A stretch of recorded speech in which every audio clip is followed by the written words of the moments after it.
IBPS PO का exam नज़दीक है और जान लेते हैं हम IBPS PO के मोस्ट इम्पोर्टेंट टॉपिक्स के बारे में जो फ्रिक्वेंटली आस्क होते रहते हैं और जिनसे ही मैक्सिमम पेपर बन जाता है। तो चलिए शुरू करते हैं सबसे पहले रीजनिंग से।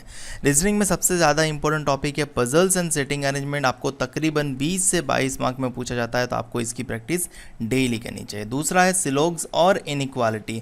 ये भी आपको टॉपिक ऐसे होते हैं कि फ्रिक्वेंटली 5 से 10 मार्क में देखने को भी मिलते हैं। अगर दोनों आते हैं तो 6 से 8 मार्क में होंगे और कोई एक टॉपिक आएगा तो आपको 5 मार्क में देखने को मिलेगा।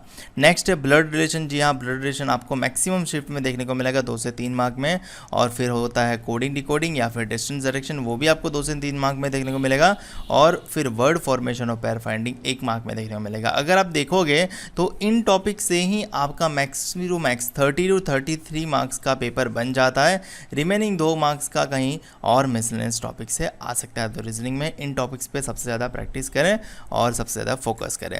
अब बात कर लेते हैं मैथ्स के बारे में। तो मैथ्स में DI सबसे ज़्यादा इंपॉर्टेंट है। आपको तकरीबन 2 से 3 DI पूछी जाएगी और पिछले साल मैक्स टू मैक्स हर शिफ्ट में आपको 3 DI पूछी गई थी। तो इनकी प्रैक्टिस अच्छे से करें और अच्छी वाली DI करें।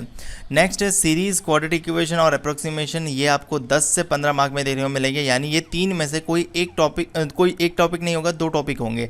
यानी पिछले साल सीरीज और क्वाड्रेटिक इक्वेशन पे फोकस रहा था, अप्रोक्सीमेशन केवल 2 शिफ्ट में था शायद। तो आपको मेजॉरिटी ये तीनों पे ग्रिप बनाए रखनी है, क्योंकि आपका DI से 15 मार्क आएगा और यहाँ से 10 मार्क आएगा। 25 नंबर तो यहीं से बन जाएंगे ये 2 टॉपिक से। नेक्स्ट बाकी बचा एरिथमेटिक चैप्टर पूछा जाएगा। एरिथमेटिक चैप्टर पिछले साल 10 से 12 मार्क में ही पूछा गया था, बट ऐसा ज़रूरी नहीं, कभी कभी 15 मार्क में भी आ सकता है। तो आपका सबसे ज़्यादा पेपर जो 20 से 25 मार्क का पेपर है, 25 मार्क का, वो यहीं से बन जाता है ये टॉपिक से। और बाकी बचे 10 मार्क के एरिथमेटिक चैप्टर से रहते हैं। तो आपको ये भी ध्यान रखना है कि ये 25 मार्क तो आराम से ले लो, बाकी एरिथमेटिक चैप्टर से 5 क्वेश्चन बना लेना, 30 क्वेश्चन बन जाएंगे। नेक्स्ट है इंग्लिश के बारे में। तो इंग्लिश में सबसे ज़्यादा रीडिंग कॉम्प्रिहेंशन पूछा जाता है और रीडिंग कॉम्प्रिहेंशन हर एग्जाम में हर शिफ्ट में होगा 8 से 10 मार्क में। तो इसकी प्रैक्टिस अच्छे से होनी चाहिए ताकि आपके ये मार्क्स कहीं जाए ना। नेक्स्ट है एरर डिटेक्शन और करेक्शन। जी हाँ, ये भी आपको हर एग्जाम में देखने को मिलते हैं 5 से 10 मार्क में। तो इसकी भी प्रैक्टिस अच्छे से होनी ही चाहिए। नेक्स्ट है पैराजंबल। पैराजंबल आपको 1-2 शिफ्ट छोड़ के बाकी सब शिफ्ट में देखने को मिल जाएगा। तो ये 3 टॉपिक इंग्लिश में ऐसे हैं जो फ्रिक्वेंटली आस्क्ड है और मेजॉरिटी है पूछे ही जाते हैं। तो इसकी भी प्रैक्टिस अच्छे से होनी ही चाहिए।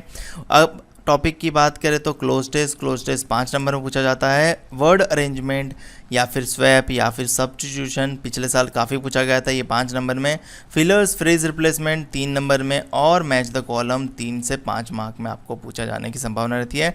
पहले 3 टॉपिक ऐसे हैं जो मेजॉरिटी आपको पूछे जाएंगे, बाकी के 4 टॉपिक ऐसे हैं जो इन और ऑब्लिक में होंगे, यानी कुछ आएंगे कुछ नहीं भी आएंगे, बट इनका वेटेज कुछ इस प्रकार से रहेगा। तो आपको इन टॉपिक्स की प्रैक्टिस सबसे ज़्यादा करनी चाहिए ताकि आपका हाई स्कोर करने का चांसेस बन सके। मुझे उम्मीद है आपको वीडियो पसंद आया होगा। वीडियो पसंद आया तो लाइक कर दीजिए, शेयर कर दीजिए और चैनल को सब्सक्राइब करना मत भूलना।